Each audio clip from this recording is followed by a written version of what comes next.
Good day everyone, I'm here today at Fuente Osmania Circle para i-check ang progress sa construction sa Christmas tree, and I think it's 80% complete, so hopefully ma-finish na nila before the end of the month, and I guess they will light it up on December 1st, so let's try to be here to witness the lighting of the Christmas tree.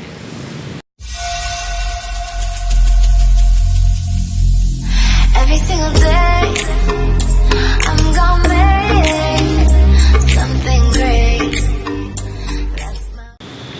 Okay, kay Christmas season naman yun, so let's try to visit some malls to check what are their deals o kung sa ilahang mga available nga mga Christmas decorations nga affordable and swak sa budget. So let's check it out.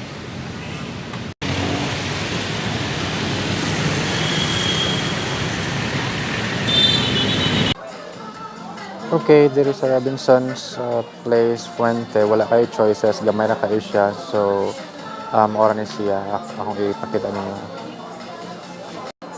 Very limited, ora na siya. And kaning section ang ilahang Christmas decorations. Meanwhile, kung anhi ka o Unitop, daghan ka kapilian nga nindot o barato na sad.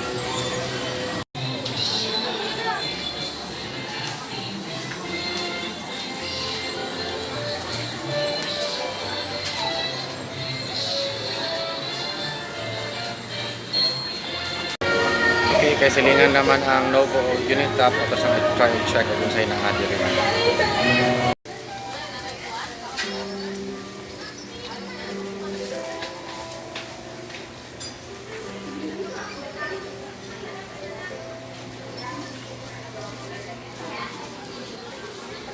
So we're here right now at Gaisano Metro Colon, and so far sila ang pinakadaghan o Christmas decors na barato.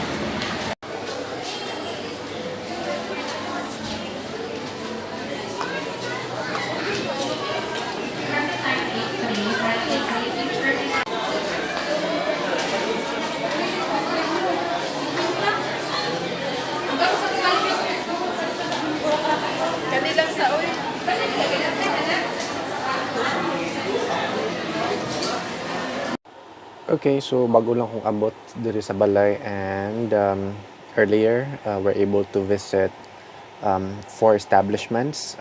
First is ang Robinson's Place, Cebu. Second is ang Unitop, and then ni sudjat sa Novo, and lastly sa Metro Colon. And so far, ang naidaghang barato gyud is ang Unitop. Pinakabarato nga ako nakita is 19 or wala ray 20 pesos ng mga Christmas decors. So check lang ninyo if ganahan mo sa mga items dito, but ang pinakadaghan og choices nga nindot sad sila and reasonable sad ang price is sa Metro Gaisano. So just check the items at Metro Gaisano and decide for yourself if ganahan gid mo sa mga items dito. And that's it for today. Thank you so much for tuning in. Bye-bye.